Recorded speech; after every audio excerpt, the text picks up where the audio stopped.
అందరికీ నమస్కారం. ఈరోజు రాష్ట్రంలో జగన్ నాటకాలు అనేవి చూస్తూ ఉన్నాం. అనేక నాటకాలు, అనేక విష ప్రచారాలు.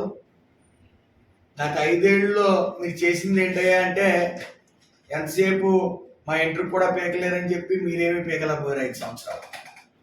ఇప్పుడు ప్రెస్ ముందుకు వచ్చి రకరకాల వెర్షన్స్ వినిపిస్తూ ఉన్నారు. మీరు ఏమైనా అభియోగాలు చేస్తే అతికినట్టు ఉండాలి. గతంలో జగన్మోహన్ రెడ్డి జోగి రమేష్ గారి విషయంలో వాళ్ళ భార్య అన్యాయంగా కేసులు ఇరికించేశారని అతను చెప్పడం, తర్వాత జోగి రమేష్ ప్రెస్ ముందుకు వచ్చి చంద్రబాబు నాయుడు గారు చాలా గొప్పవారు, ఆడవాళ్ళు కేసులు ఇరికించొద్దని చెప్పి మరి ఆయన మినహాయింపు ఇచ్చారని చెప్పి పొగడతలతో పొగిడాడు. జగన్మోహన్ రెడ్డి గారికి ఇన్ఫర్మేషన్ ఉండదు, ప్రెస్ ముందుకు వస్తారు. అలాగే మొన్న జనార్దన్ రావు అని A1 ముద్దాయి ఈ లిక్కర్ తయారీలో, మా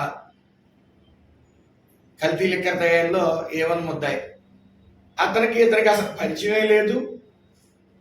ఆయన 2 మొబైల్స్ తీసుకోండి, జోగి రమేష్ మొబైల్స్ మీరు ఎంక్వైరీ చేసుకోండి అంటున్నాడు.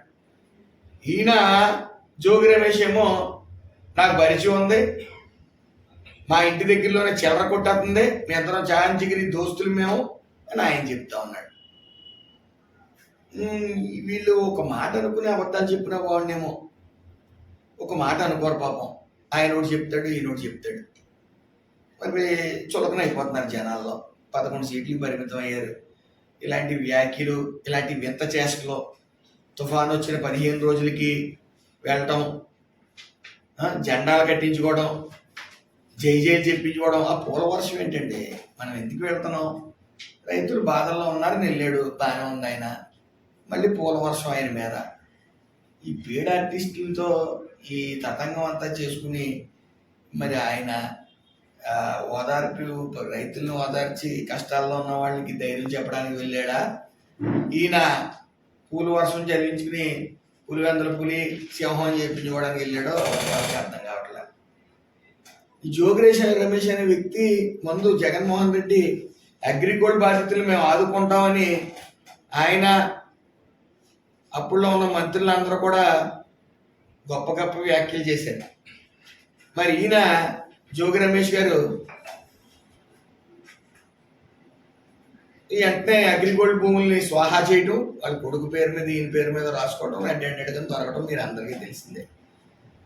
ఇతను గతంలో కూడా కరోనా టైంలో కూడా ఇతను అనేక అవినీతి ఆరోపణలు ఇతని మీద ఉన్నాయి.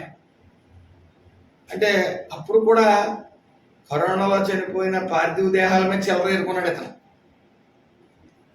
మళ్ళీ ఈ జనార్దన్ రావు అనే వ్యక్తి వచ్చి అసలు సూత్రధారి మా బాసు జేఆర్, అంటే JR brand, Jogi Ramesh brand అని ఆయనే మా అధిపతి అని చెప్పి చెప్పడం జరిగింది. సాక్ష్యాలన్నీ కట్టుదిట్టంగా ఉండటం వల్లే అరెస్ట్ అయ్యారు. మరి ఈ జోగి రమేష్ అని టీంకి కానీ, జగన్మోహన్ రెడ్డి అని టీంకి కానీ ఒక ఆచారం ఉంది, వెంటనే కులం కార్డు తీసుకుని వస్తారు. అసలు సిగ్గుందా అని అడుగుతా ఉన్నాను. అవినీతి ఆరోపణలు ఏంటి, కులం కార్డు తీసుకురావడం ఏంటి? తప్పు చేసినోడు ఏ కులం ఏ మతం అని చూడకూడదు కదా. మళ్ళీ బీసీల మీద దాడి అంటారు. అసలు బీసీల గురించి మాట్లాడే నైతిక హక్కు మీకు ఉందా జగన్మోహన్ రెడ్డి ప్రభుత్వానికి? బీసీ కార్పొరేషన్లు లేవు, ఏదో డమ్మీ కార్పొరేషన్లు పెట్టి దాంట్లో నిధులు వేయలేదు, గీత ఉపకులాలను పట్టించుకునేది లేదు. జోగి రమేష్ గారి కులం గీత ఉపకులాలను పట్టించుకున్నది అసలు 1% పట్టించుకున్న ప్రమేయం లేదు, పరిస్థితి లేదు. ఇన్ని చేసి మళ్ళీ బీసీ కార్డు, మళ్ళీ ఈయన విచిత్రం జోగి రమేష్ వాళ్ళ భార్యని వాళ్ళ పిల్లల్ని ప్రెస్ ముందు పెట్టి కన్నీరు, ముసల కన్నీరు. ఇదే టీవీ సీరియల్ లాగా ఆయన ఏదో మహాత్ముడిలాగా చేసి అన్నీనేమో అవినీతి, మట్టి మాఫియా, లిక్కర్ మాఫియా. మళ్ళీ ఇతనికి ఒక వెకిలి చేష్టలు కూడా ఉన్నాయి. ఇతనికి జగన్మోహన్ రెడ్డి మెప్పు కోసం పిచ్చిపోగుడు అంతా వాగేవాడు. నేను పులిని, సింహాన్ని, నీ ఇంటికి వస్తాను, నీ ఇంటి మీద దాడి చేస్తాను, ఎవరో పిచ్చి కుక్కని, ఆళ్ళు పిచ్చి కుక్కని ఈ అన్ని వాగులు వాగి జగన్మోహన్ రెడ్డికి ఇష్టం. అలా తిడితే ముసుగుసులు నవ్వులు నవ్వుకుంటాడు, కానీ ఆయన విమర్శించకూడదు. అందుకని విమర్శిస్తారనే ఆయన ఆ తప్పుల్ని ఎండగడతారనే అసెంబ్లీకి కూడా రావట్లా.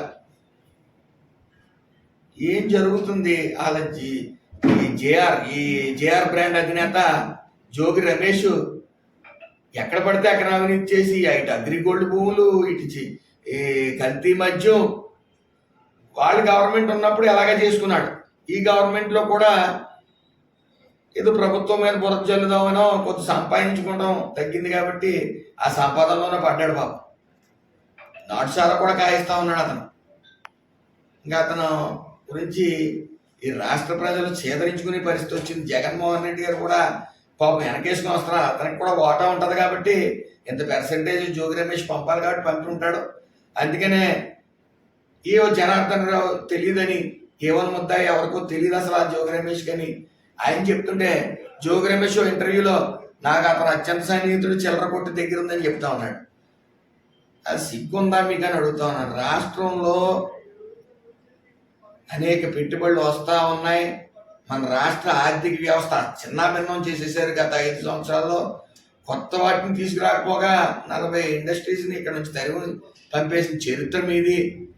మీకు పాలన తెలియదు అని ప్రజలు మరి 11 సీట్లకు పరిమితం చేస్తే మరి ఇంకా అబ్బెబ్బే మాకు అన్ని సీట్లు కూడా ఎక్కువైపోయినాయి అని చెప్పి మీరు వెనక్కిపోతా ఉన్నారు. దాని సంతోషం. రాష్ట్ర ప్రజలు కూడా మిమ్మల్ని మొత్తం పూర్తిగా స్థాయిలో వైసీపీని గెట్టేసే ప్రయత్నం జరిగింది, ఇక మీద కూడా జరుగుతుంది.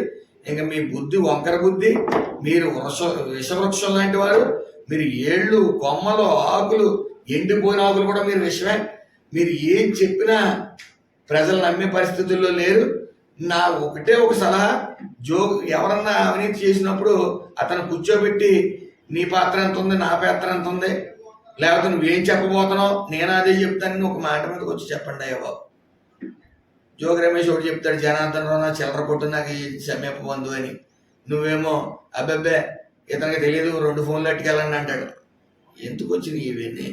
ఇదేమన్నప్పటికీ మీకు మంచి బుద్ధి ప్రసాదించాలని ఈ కార్తీక మాసంలో ఆ సర్వేశ్వరుని మీ వంకర బుద్ధిని కొద్ది స్ట్రైట్ చేయాలని చెప్పి మనస్ఫూర్తిగా కోరుకుంటాను.